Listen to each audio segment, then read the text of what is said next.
วัสดีครับ EP นี้ครับพอดีจานดาวเทียมหลังจากที่เรา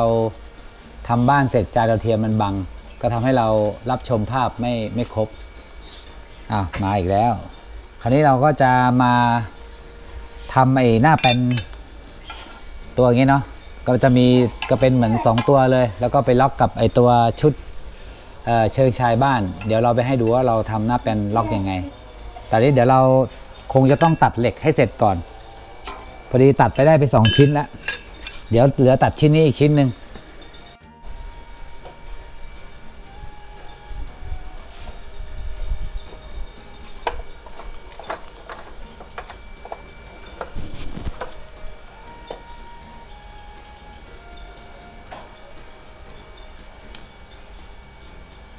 เดี๋ยวเราจะใช้เครื่องตัดคาร์บายตัดเหล็กนะครับเอาเลยครับ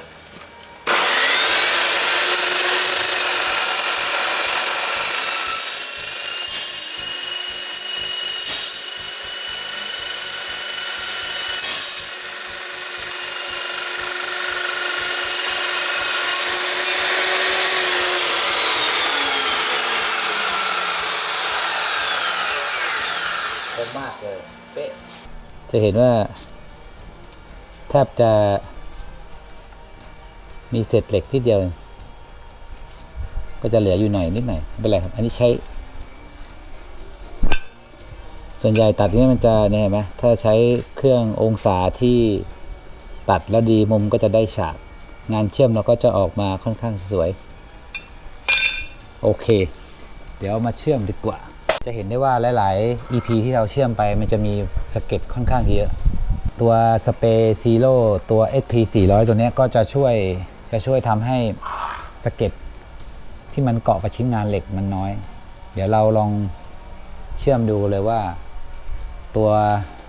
ป้องกันการสะเก็ดมันจะช่วยได้เยอะแค่ไหนคนนิดเดียวลองดูไฟพร้อมกล้องพร้อม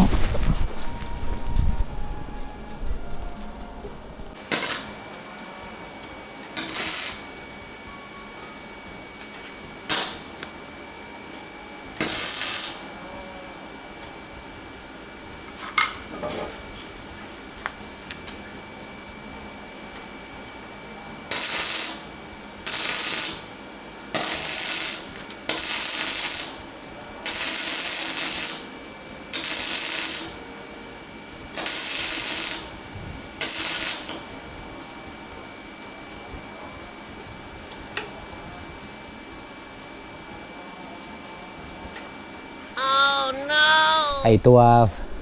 ลวดที่ฟีดออกมันติดก็เลยเราเมื่อกี้ใช้น้ำมันไปหน่อยแล้วปกติไอ้นี่เขาเชื่อมไปปลายอุณหภูมิของไอ้ตัวปืนเชื่อมน่ะร้อนทัก60องศานะแล้วก็จุ่มลงไปเดี๋ยวเราจะลองมาเชื่อมใหม่ให้มันร้อนก่อนนะครับ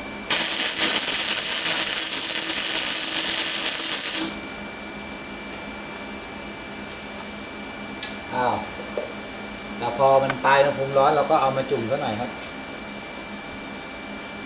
พอเป็นมันเงาก็ใช้ได้แล้วเขาบอกว่าให้จุ่มหลายๆทีจุ่ม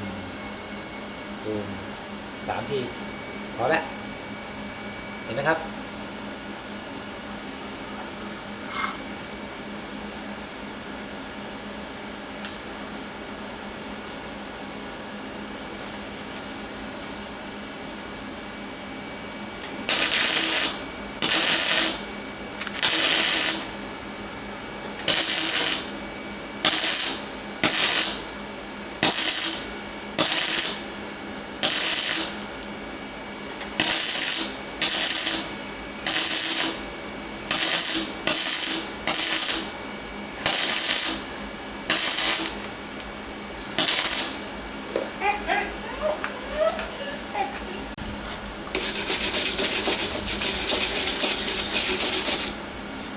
จะเห็นได้ว่าไม่มีสะเก็ดบริเวณตัวเกาะอยู่ชิ้นงานเลยนะครับ